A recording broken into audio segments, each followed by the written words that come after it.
On the Edge with April Mahoney Brains. Here, this is the place where the conversation is pointed, the guests are sharp, and the responses are never dull. Welcome home, Brains. Coming to you straight from San Diego, California. Let's welcome our host, April Mahoney. Brains, welcome home. On the Edge with April Mahoney. I have the beautiful, incredible, strong, smart, wonderful mother, wife, and realtor, Amber Hale from New Mexico. She's here to talk about a very tender subject. Okay, so I want us all to be very sensitive, but also to pay attention to signs of suicide, be it of your small child or an adult, anyone that's in need.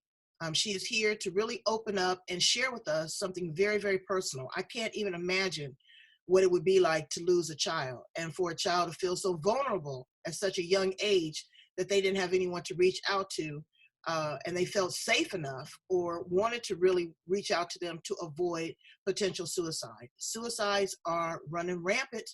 You know, people are giving up and giving in. So we are going to give this our full attention, and we're going to welcome Amber Hale. Look at her, Brains.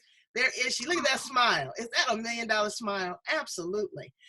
Hello. How are you today, beautiful? I'm great. How are you? I can't complain. You know, I make it a conscious effort not to complain. People always say, well, if I complain, who would care? Amber would care about me, wouldn't you? I would, absolutely. And I care about you. Tell us a little bit about your story and how you arrived at this point and where you are now. Well, back in 2014, I got licensed in real estate.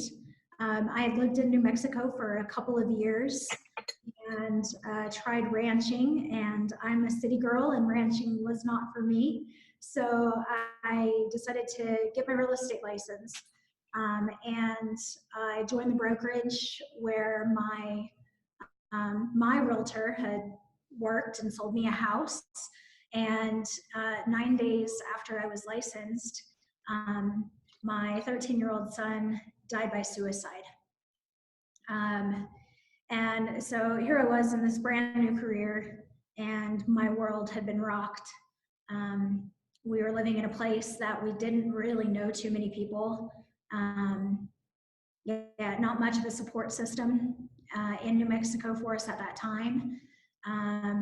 But fortunately for me, I had surrounded myself with enough of the right people that all kinds of people showed up to help my husband, my son, and I when our oldest Thad passed away. So would you mind sharing with us what happened and what led up to it? Sure. So Thad, he was a little bit of a different kid. He was incredibly smart, incredibly kind. He was a little bit of a bigger kid, and so he got bullied quite a bit. And he also had an undiagnosed medical condition that we were never able to ever figure out, but it made him very, very sick. So he was sick more often than he wasn't. And then on top of that, he was getting bullied at school. And, you know, we didn't realize how bad it had gotten. About a month before he died, we found out he'd been turned into the school for threatening to take his life. And we went and talked to the school, got him to the doctor. We did all kinds of stuff there, and we got him on some medication. And he was starting to do really well. He was starting to be normal Thad again. And I went to work one day, and I got this feeling at like 2:30 in the afternoon that I needed to go home and be with my babies. And that was not like me. I'm a very driven person, and I work very, very hard. So for me to leave work early, especially 9 days into a new career, that just seemed ludicrous to me. But I headed home, and when I got home, my son wasn't there, Thad, and I was furious.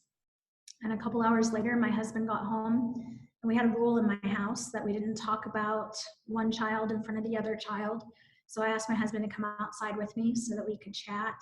And we found my son outside. He had taken his life with a handgun. Okay, now let me ask you this, because my brains are going to want to know. Was the handgun yours? It was my husband's. It was locked in a gun safe. We don't know how long it took for Thad to figure out our gun safe combination, but he did. And it was a very difficult combination. So yeah, he figured it out. Okay. Wow. So fast forwarding to where you are now, and trying to get our head around this, because I'm feeling it, and I'm seeing you still in that place. So we want to move you forward a little bit.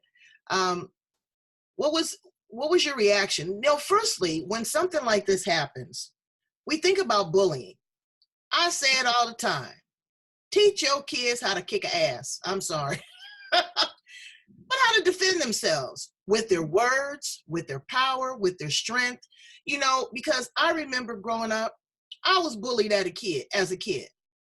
And my mother pulled the car over and she made me face the bullies. Well, one encounter with them, it was all over. But you never know. And again, with him being sick and already having these challenges, he was probably just tired. Had you had conversations with him about bullying and going to the school and talking to the school and facing the bullies? Did you have those conversations? Yes. When we talked to the school told us that what was going on with Thad did not meet the requirements for bullying. And that could be a whole other episode, April, with the way the school reacted. But bottom line, it was bullying. And I had several conversations with Thad about that. And, at one point, he decided to stand up to the bully and kind of tease the bully back, and he got punched in the face for that. Yeah, see? Yeah. And he refused to let me go talk to the school after that happened. He didn't want to make it worse. Right. And I wish I would have just gone to the school. But again, if you're not getting any support from the school, and in the school's defense, okay, they've got thousands of kids there. They've got teasing and bullying. That's a part of, engaging and learning how to interact with people. So many people are pulling their kids out of traditional schools and homeschooling them, but then they have no social skills. So it's a double-edged sword. And then you're worried about these kids that are going in. You can't even send your kid to school because somebody would go in there with a handgun or a assault rifle and shoot up everybody. So where, as a parent, do we turn? What do we do? How do we answer the questions? How do we raise our kids to have a sense of self-worth if you're weighing 200 pounds or if you're weighing 56 pounds? What do we do? And that's a very, very tough situation. Now you have another son, Malachi, who's now 10. Yes. How is this impacting him? Because I know that's tough to have the conversation with him, and he's lost his brother. Yes. So Malachi, he was 5 when it happened, and he saw his brother deceased. So that impacted him in a way that I just can't exactly put into words. He does not like to talk about his brother. He doesn't talk about that. And he doesn't want his friends knowing that he had a brother that died. And it's hard for my husband and I, but we have to respect that that's the way he wants to deal with things. And so the conversations that we have with Malachi are a lot of conversations around building his self-worth, a lot of affirmations. We're very careful about how we talk about ourselves, because kids pick up on that. If they hear, if my son heard me saying, "Oh my gosh, I look so fat in this today," or whatever, he's going to start paying attention to that, and he's going to start talking that way about himself.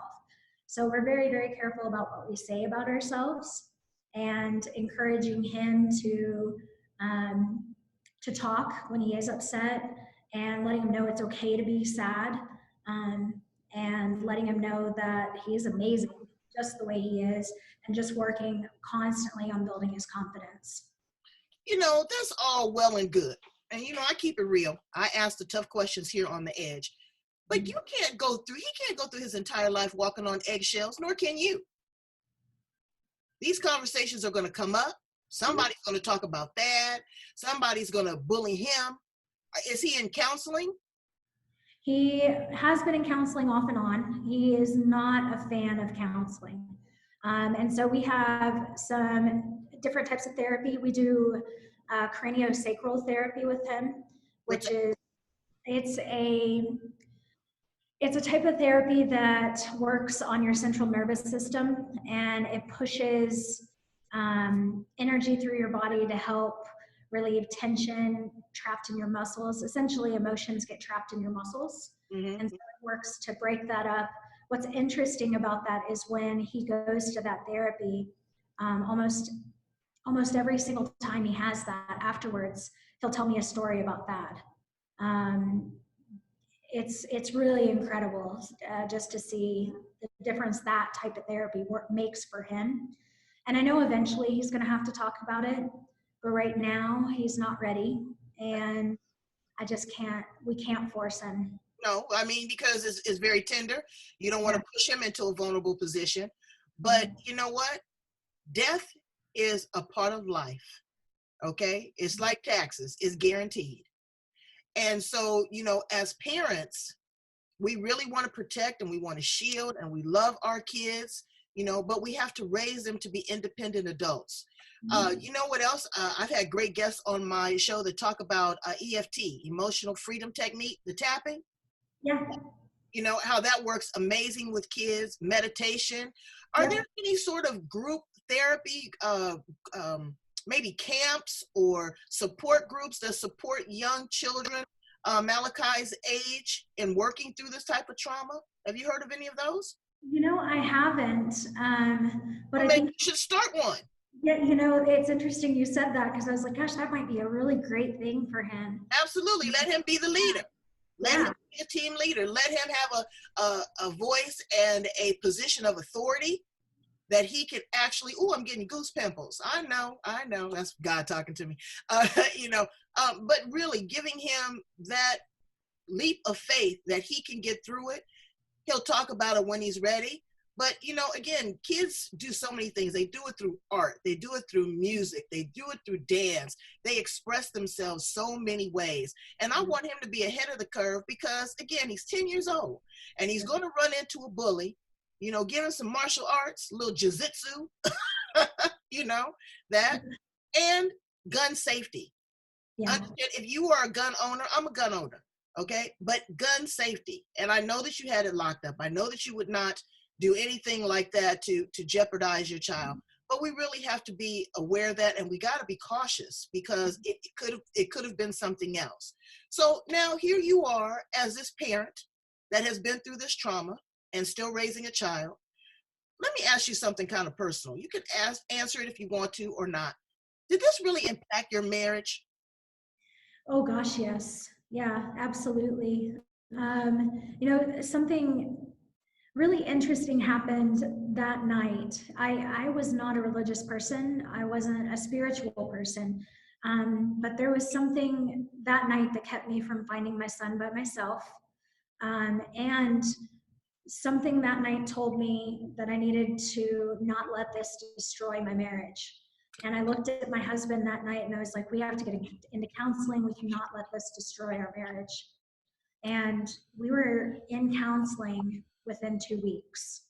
And we've worked actively towards healing ourselves. I did a huge fundraiser in my community for 4 years. I raised over $90,000 for suicide prevention efforts. Wow. Yeah. And so that was very healing for me. But what I realized in doing that was I was actually burying all of the pain so that I didn't have to deal with it. And so this year I had a breakdown, and my husband was right there with me, supporting me. and we made it through it. And one of our biggest tools is meditation, actually. Meditation has been a lifesaver for us. It's quieting that monkey mind, because Exactly. again, when you sleep, it's going. When you're driving, when you hear a song, when you have a certain smell, when you see a favorite color, all of that is going to surface. And that is post-traumatic stress disorder. It Yes. really is. So again, shout out to your husband. Tell him that I said right on for hanging in there with his family, not just hanging in there with you, but he's going Absolutely. through his own thing to have to, deal with that and think about his son. So now you're doing some work. Okay. So now you've gotten back into the grind. You are working with suicide prevention programs. Can you tell me a little bit about programs or a nonprofit that you're supporting in this area? Sure. I'm actually supporting a national nonprofit, and that's the American Foundation for Suicide Prevention, afsp.org. They have, their website is incredible. I love it because you can go to their website and it'll ask you, are you at risk, or do you know somebody that is at risk of completing suicide? You answer that question, and then it asks you a couple more questions, and it gives you advice tailored to the age range of the person that you're concerned about. So if it's a child, it tells you how to talk to a child. If it's somebody that is a veteran, it tells you how to talk to a veteran. It's just really, it's a really great resource out there. I'm on that website at least once a week, trying to help find resources for someone that's reached out to me.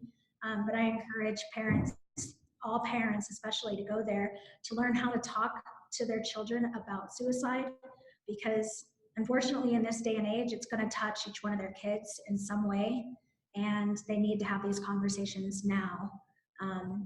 They just don't want to live with the regrets that my family has. No. And it is it's nothing that you did, and we look at God and we say, why me? And I've learned over my lifetime that it's not personal. Everybody's going to get a turn at the wheel, and to whom much is given, much is required. And so, only the strong survive.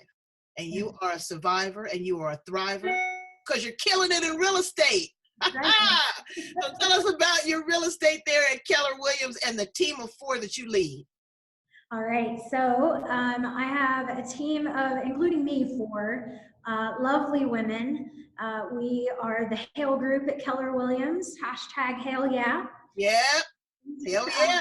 Yeah, and I have a listing specialist named Ashley. Ashley and I used to be business partners, and we parted ways, but she's back on my team now. And I have a little buyer's broker named Stephanie, and she is a firecracker. She's 21 years old and has been in real estate for 5 years already. And my executive assistant, Michelle, she keeps us all in line. And what I do is I coach and lead the team and handle all of the business side of things on the team. Well, what's the real estate market like there in New Mexico? Is it? It's really exciting. Yeah, it's, we went through a little bit of a change last year. As long as I've lived in New Mexico, it's been a buyer's market. But this last year, we've seen a big shift, and now it's starting to become a seller's market. And that's really, really exciting for Farmington and all of the people thinking about selling. They can get a little bit more for their property and be a little bit more picky about what they will or won't do with their property. So it's a really, really exciting time in Farmington. Lots of business moving into town, and so that's really driving our sales here. Hey, let me ask you, have you seen any aliens? I personally haven't. However, there are a lot of people in New Mexico that have. Right. Mm-hmm. Only brains this big think that we are the only people in the universe. There's a vortex there. There's an energy, and they just happen to like landing in New Mexico.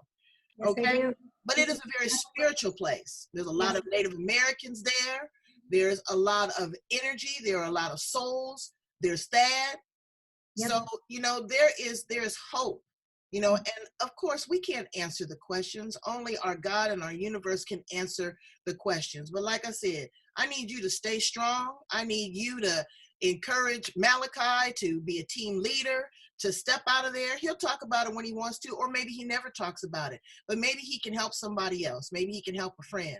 I think your husband is a rock star for hanging in there with you, and I'm so proud of you. Tell my brains how to get in contact with you, Amber Hale, if they want to buy a house, or if they need support, or if they need a reference or someone to talk to prevent another suicide. Okay, so to get in touch with me, you can email me at amberhale@gmail.com. You are welcome to give me a call. My phone number is area code 303-810-9627. And if you are looking for a realtor anywhere in the state of New Mexico, even if I can't help you, I can match you with the perfect person in the state. So feel free to give me a call for that.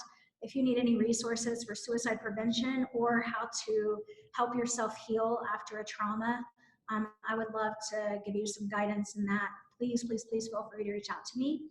And on Facebook, I'm Amber Stratten Hale, and you can hit me up there as well. Before we close, can you give me 1 or 2 suggestions when it comes to the recovery? Because grief recovery is ongoing. You're never going to forget. It's never going to go away. But give my brain something to take home with them to think about if they are in a situation and they're trying to recover. Okay. I would say one of the biggest things you need to do is you've got to feel it to heal it. I buried it for a long, long time and it caught up to me. So allow yourself to feel that pain. You have every right to be sad if you lose a loved one. Absolutely, you have every right to grieve that loved one. You owe it to yourself too. And also, I would say seek counseling, especially in the case of suicide. That's a very complicated grief to deal with. And at least for a short time period, you need a professional to walk you through that. Right. And lean on your faith. Yeah. Okay? Because whatever your faith is, we live by faith, not by sight. Okay? Every time we close our eyes, you're going under. Okay? Mm-hmm. So be strong and keep that smile on your face, beautiful. My heart is with you. Okay? And that is with you. I feel his energy right here. Okay? It's all good. Team Hale. Hell yeah. I love you, brains. I need you to go and subscribe to other edgy conversations on YouTube, on Blog Talk, on Spotify. I need you to follow us and the Watch Party every single week on Facebook, A Good Person Productions, April Mahoney. I need you to get in touch with Amber Hale, because even if you're not in New Mexico, Keller Williams, it should be Keller Hale, but Keller Williams is one of the biggest leaders in the real estate industry right now. They are on fire, and they have referrals, and they have teams all over the United States. So reach out to them all over the world, okay? And you know, we're worldly, we're global here on The Edge. So go in, dig deep, open your heart, talk to your kids, encourage them to be strong, encourage them to talk about it, snoop around in their room. There's nothing wrong with that. They live with you. You don't live with them, okay? Know what is going on with your kids in their head. And if you got a kid that's a bully, you better get them under control, okay? So I love you, and I care about you, and I'm with you 110%. Bye, brains. Bye, Amber. Bye.